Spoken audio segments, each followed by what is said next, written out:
जय श्री राम दोस्तों, मैं रीना चौहान आप सभी का स्वागत करती हूँ लड्डू गोपाल जी का यूट्यूब चैनल SRK टिप्स में। अगर आप लड्डू गोपाल जी की हैप्पी सी फैमिली से जुड़ना चाहती हैं तो जल्दी से एक सब्सक्राइब कर दीजिए और बेल आइकन दबा दीजिए, जिससे कि लड्डू गोपाल जी हर एक कहानी, हर एक बातें, हर एक जानकारी आपको मिल सके। तो चलिए वीडियो शुरू करते हैं। अगर आपको वीडियो पसंद आए तो एक लाइक जरूर कर दीजिए।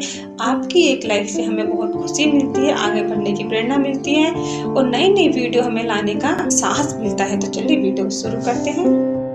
तो देखिए दोस्तों, आज की वीडियो में हम बताएंगे कि लड्डू गोपाल जी की सेवा करने से हमें किस सुख की प्राप्ति होती है। ऐसा कौन सा धन है, ऐसा कौन सा मार्ग है जो हमें मिलता है, जिसके कारण हम इस संसार की अमूल वस्तुओं को भी हम त्यागने के लिए तत्पर रहते हैं। घर, संसार, परिवार, अपने पराये सबको हम भूल जाते हैं, सिर्फ लड्डू गोपाल जी की सेवा में ध्यान लगाने के लिए तैयार रहते हैं, तत्पर रहते हैं। गोपाल जी की सेवा करने के सिवा और हमें कुछ भी नजर नहीं आता है। तो देखिए दोस्तों, सुखदेव जी कहते हैं राजा परीक्षित से कि हे परीक्षित,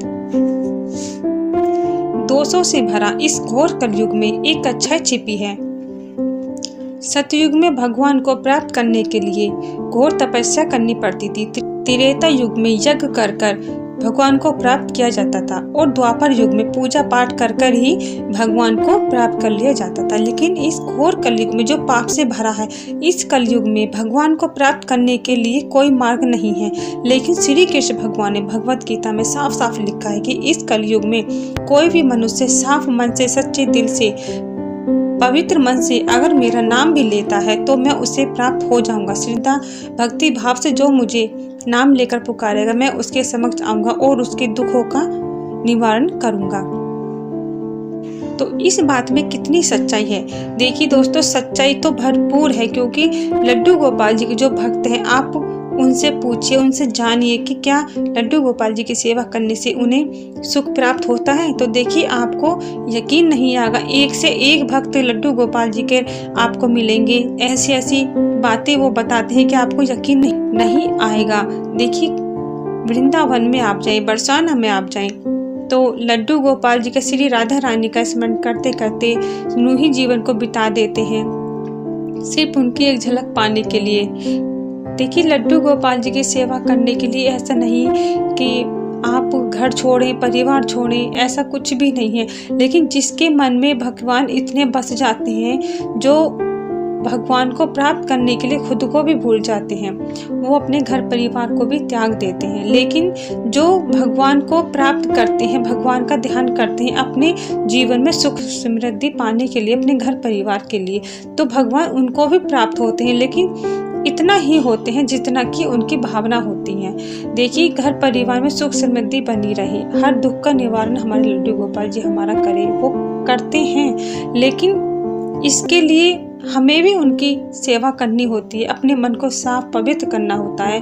भाव से जो हम उनकी सेवा करते हैं उसी को वो स्वीकार करते हैं। दिखावा या लालच से अगर हम उनकी कोई सेवा करते हैं तो उसको वो स्वीकार बिल्कुल भी नहीं करते हैं। इसके साथ साथ एक ऐसा रास्ता है, एक ऐसा पुण्य है लड्डू गोपाल जी की सेवा करने से जो हमें प्राप्त होता है।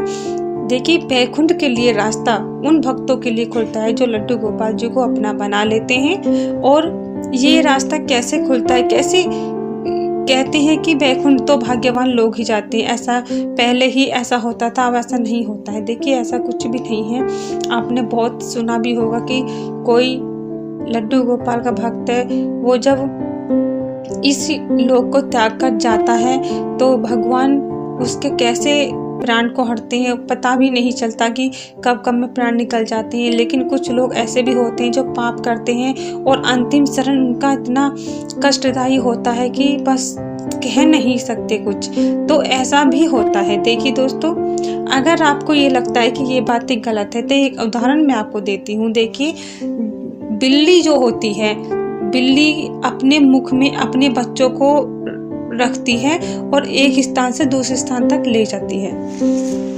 इसी तरीके से उसी मुख में जब वो एक चूहे को पकड़ती है, लेकिन वो उस चूहे को पकड़ते इस तरीके से दबाती है कि उसके प्राण उसके मुख में ही निकल जाते हैं। देखिए, मुख में बच्चे को भी रखती है, अपने को, बिल्ली अपने बच्चे को भी मुख में रखती है और उसी मुख में वो चूहे को भी रखती है। रास्ता दोनों का ही एक है, स्थान दोनों का ही एक है, लेकिन चूहे को पकड़ती है वो खाने के लिए, अपनी भूख मिटाने के लिए। बिल्ली अपने बच्चों को पकड़ती है दूसरे स्थान तक पहुंचाने के लिए, लेकिन स्थान दोनों का ही बदला जाता है। तो यही फर्क है कि अगर हम भगवान की भक्ति करते हैं, अपने मन में विश्वास जगाते हैं, तो हमारा रास्ता इस लोक से दूसरे लोक तक जाता है।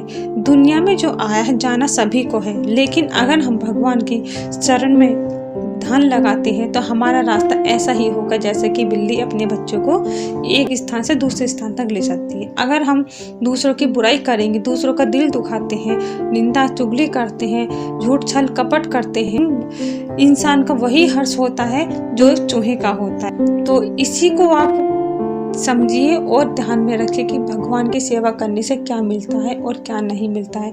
जिसे मिलता है वही जानते हैं, वरना दुनिया तो व्यर्थ है जो इनकी सेवा करती है। सब पागल हैं जो इनकी भक्ति भाव में लगे रहते हैं, लेकिन जो नहीं लगे रहते वो कौन से इतने अक्लमंद होते हैं। देखिए, दूसरों को पागल कहने वाले क्या अपने आप को नहीं देखते कि वो क्या हैं। तो इस बात का आप ध्यान जरूर रखें और भगवान की भक्ति में लीन रहें। अपने घर परिवार को अच्छे से संभालें, इसके साथ साथ अपने लड्डू गोपाल जी की सेवा आप अच्छे से करें। तो वीडियो आपको कैसे लगी कमेंट करके आप जरूर बताइएगा। इसी के साथ जय श्री राम, राधे राधे।